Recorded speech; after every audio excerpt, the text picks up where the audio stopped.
뭐 양말도 있지. 나이키 신발만 신고 되는 게 아니야. 풀로. 그리고 길목 겨울에 되면서 우리가 이제 막 나이키가 막 나오고 막 그런 상품들이 나왔지. 우리가 남학생을 볼 때 맞아. 메이커 신발을 신었는가 메이커 양말을 신었는가 그 사람을 딱 보면 얼굴을 먼저 보는 게 아니라 밑에서부터 신발, 양말, 가방 그다음에 위, 티 이렇게 봤어. 공부 잘했던 거보다 메이커 신발 하나 신었던 게 더 인기가 많았잖아. 아식스, 아디다스, 프로스페이스, 나이키. 얼마나 나이키가 부러웠으면 실내화에다 나이키 무늬를 그려갖고 신었겠어. 그치? 너 나한테도 돈 많이 뜯어왔어. 내가 알기로는 7번이나 뜯어왔어. 아니 진짜 그랬다니까. 그때는 그 신발이 좋고 그게 아니고 삥 뜯은 거에 대해서 지금 사지 하라니까. 내일대로 그냥 사. 그때 당시에는 그 나이키가 좋고 또 그때 당시에는 학교 다닐 때는 그게 좋으니까 그 신발을 신고 싶어.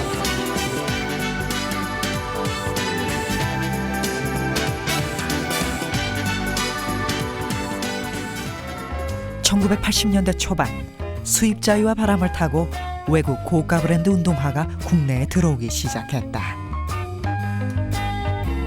게다가 83년 3월부터 교복 자율화가 이루어졌고 검은 운동화 일색이던 신발 시장에 혁명이 일어났다. 혁명은 청소년들의 마음에 불을 질렀다. 아주 똑같은 색깔의 똑같은 디자인의 그런 일반적인 운동화들을 막 신다가 어느 날 하얀 가죽 신발이 나왔어. 가죽 운동화가. 근데 이제 그게 갑자기 여러 사람이 막 신게 된 게 아니고 전교에서 딱 한 명이 어느 날 신고 왔는데 저게 뭐냐 도대체 저 꼬부라진 저 갈고리가 뭐냐 그래서 그 신발을 신고 있으면 저 아이는 굉장히 부자일 것 같고 공부도 되게 잘할 것 같고 선생님에게 사랑도 받을 것 같고 나쁜 짓도 안 할 것 같고 나하고는 굉장히 다른 세상에 사는 아이처럼 보였어요. 그래서 모든 사람들이 그걸 열망했고 그 세계에 들어가고 싶어 했고 그래서 이제 나온 것도 아무나 신을 수 없던 신발. 검정 운동화보다 대여섯 배나 비싼 그 운동화 대신 청소년들의 마음을 달래줄 신발이 필요했다.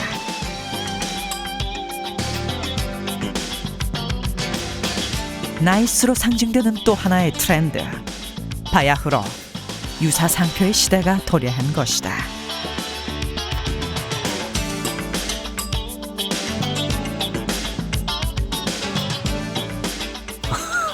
분명히 부모님은 까만 비닐봉지에 넣어서 주실 때는 야 나이키 사왔다 그러고 주시고 하셨는데 열어보면 나이스고 플러스 박스고 그랬으면 버스 타고 다닐 때 딱 여학생 앉아있으면 이렇게 가방 들어주고 그러잖아요.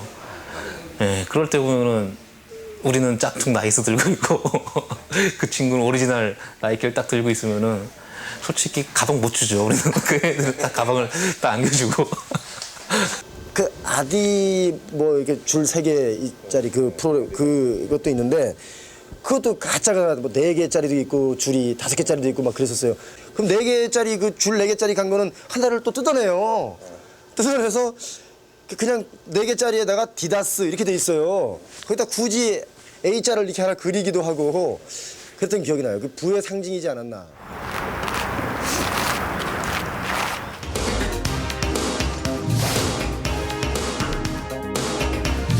제 아무리 뛰어난 유사상표도 진품을 향한 청소년들의 욕망을 채워줄 순 없었다. 당시 신문에는 신발 도난 사건에 대한 기사가 심심치 않게 등장했다. 그 중국집, 중화요리집 가면 방이 있거든요. 방에서 음식을 먹을 때 신발을 벗고 올라가잖아요, 방으로. 그 틈을 노려서 나이키 신발을 바꿔 신는 게 잠깐 유행일 때가 있었어요. 이 팬 친구가 등치가 큰데 자기 작은 놈 거 뺏은 거예요. 그러면 안 들어가잖아요. 뭐 어떻게든 집어넣어가지고 근데 그 신발은 어떻게 닿냐면 엄지발가락이 터져요. 그럼 그 터지면 요즘 다 버리잖아요. 꼬매고 터져도 그걸 신고 다니는 거예요. 그 상표 때문에. 그것도 안 되면 다시 꺾어 신고.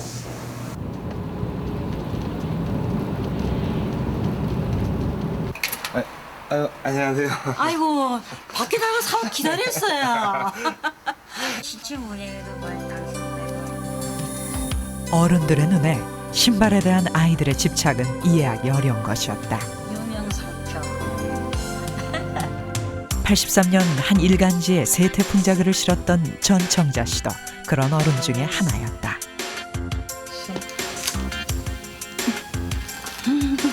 갑자기 이제 막 외래 상표가 막 나오기 시작하잖아.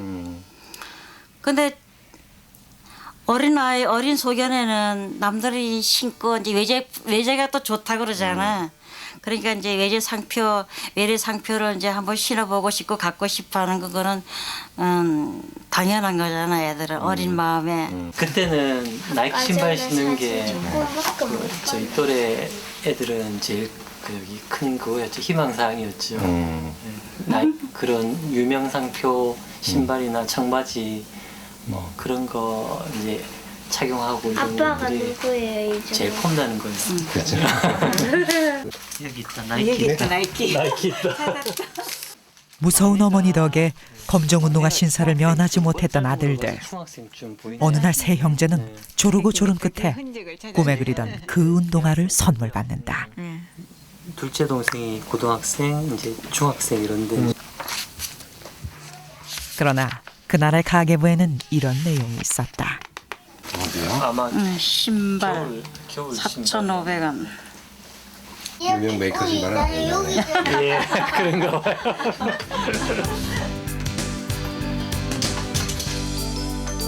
음. 20년 만에 밝혀진 비밀이다. 맛있다. 먹어. 그리고 또 그때는 짝퉁이 많았어요. 짝퉁이 많아가지고 알짜가 기계가 붙여야 돼. 아 맞아 짜가라겠지. 짝퉁은 요즘 말이지. 시장에는 거의 가짜고. 짜가 신발에, 짜가 양말에, 짜가 신발 재킷 챙기고 기분은 좋았잖아. 야 멋지잖아. 나이 볼 때는 야너 짜가다? 지지 그때는. 창피한 거지. 그렇지. 야 그건 진짜 이래 가짜를 입고 어떤 너는 가짜가 아니고 우리 엄마가 아식스라고 사오셨는데 보니까 아삭스인 거야. 나는 진짜 했을 거야. 그랬는데 창피하니까 내가 그거를 가리려고 잠바를 입고 나갔어. 출연행이 있어.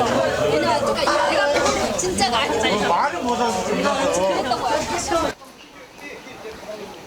8, 90년대의 청소년기를 보낸 이들 중에 나이스의 촉을 갖지 않은 사람은 드물다. 도대체 얼마나 많은 종류의 유사 상품이 만들어진 것일까?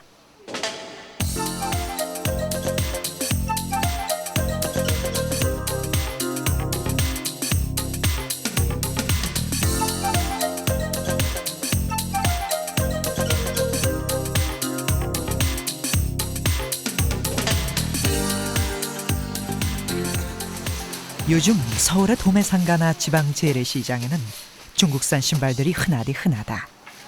이건 아식스형. 이게 아시스요 이게? 이게 아식스형이죠. 이거는 아디다스형. 선이 하나 너무 많잖아요. 그죠? 이건 브랜드 총 집합돼 있잖아요. 푸마, 아디다스, 아식스, 그죠? 다 조합돼 있잖아. 그죠? 몇 가지 브랜드를 조합시켜놓은 그 안 걸릴 만큼만 그 변화를 준 거야. 그리고 뭐 다 똑같지. 이런 식으로 해가지고 요것만 딱 있는데 있는 상태에서는 이게 보면은 나이키 그림에다가 이때 이제 줄이 또 2개가 더 있는 게야. 2개 더 있으면은 있을 적에는 보통 나이키가 아니거든. 그런데 이제 신발 딱 신고 이거 옷이 이만큼 내려오면 나이키만 남는 게 그런 식으로 했다니. 그러니까 이거를 만들어내는 사람들은 어차피 그 유명 메이커에서 만들었던 것들이 그래도 디자인 중에서 유명하잖아요. 그러니까 가능하면 그쪽에서 벗어나지 않는 쪽이 팔릴 거라고 생각하고 만들어내는 거죠.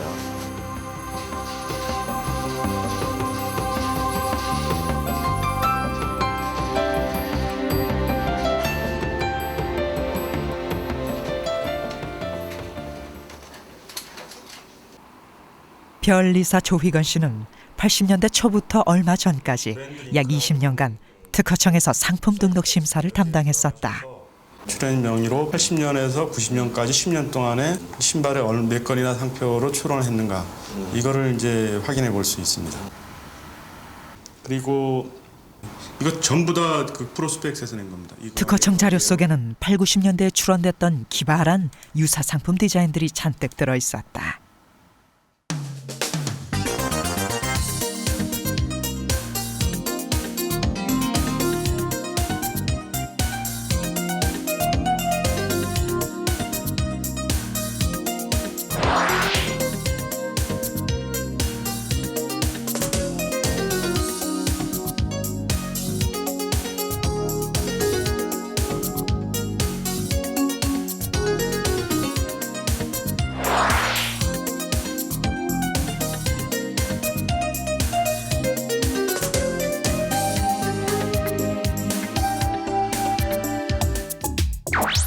당시 브랜드 회사들의 대응은 방임형과 적극 대처형으로 나뉘었다. 그중에는 유사 제품으로 유통될 우려가 있는 상표를 모조리 선점에 등록하는 회사도 있었다. 그 나이키하고 좀 다르게 프로스펙스는 아주 적극적으로 특허청에 자기가 그 프로스펙스의 고유에 이렇게 두 개 이렇게 붙어서 이렇게 이런 모양들 하고 비슷한 모양들을 아마 제가 기억하기로는 아마 수백 개 정도 될 것 같습니다. 이렇게 변형된 모양까지도 다른 일반 그 소위 말하는 짝퉁업자들이 그 카피해서 쓸 수가 없게 되는 이제 그렇게 되기 때문에 적극적으로 아주 국제상사에서는 그 당시에 프로스펙스하고 비슷한 모양들을 등록을 많이 특허청에 해놨습니다. 거리마다 짝퉁 신발이 넘쳐나는 가운데 물밑에서는 소리 없는 상표 전쟁이 벌어지고 있었던 것이다.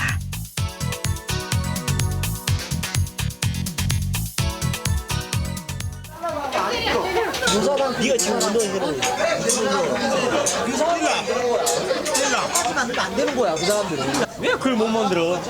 시대착오야. 똑같이 안 만들어도 만들긴 만들었는데 양심이 있었던 거지. 근데 지금은 이제 너무 똑같이 만드니까 양심이 없는 거지. 나이키 하면 굉장히 큰 메이커잖아. 그러니까 너무 그 우리 짝퉁은 조금만 영세한 데서 만드는 냄새가 나게 하고 법의 처벌을 최소한 조금 막기 위해서 하는 거지. 근데 처벌을 받았을까? 그 사람들은? 받았지. 받았을 거야. 아마 받았을 거야. 받긴 받았지. 만들면 안 된다고 생각을 했지.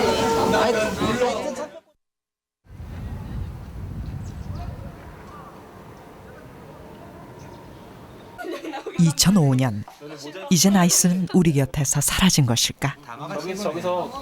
흰색이랑 까만색이 예쁜 것 같아. 저거에 담아놓는 게 제일 예쁘다. 아니다. 오히려 더 당당하게, 더 유쾌하게 변신하고 있다.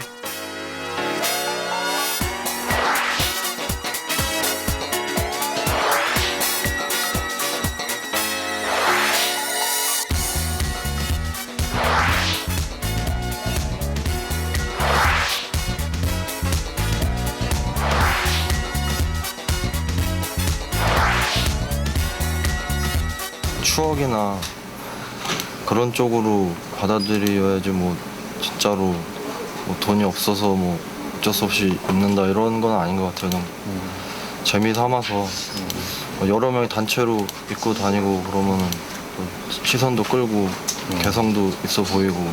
옛날 유사상표는 정말 그 메이커 이미지를 따라가기 위해서 만들어진 거라고 생각되고요. 요즘에 나오는 패러디는 정말 개성을 표현하기 위해서 이건 나이키가 아니다라는 걸 정말 알리고 그냥 뭐 남들과 좀 다른 그런 이미지를 줄 수 있는 개성 표현이라든지 오히려 좀 더 이렇게 정말 즐겁다, 재밌다, 보는 사람도 정말 재밌고 입는 사람도 나름대로 그런 약간의 자부심 같은 거.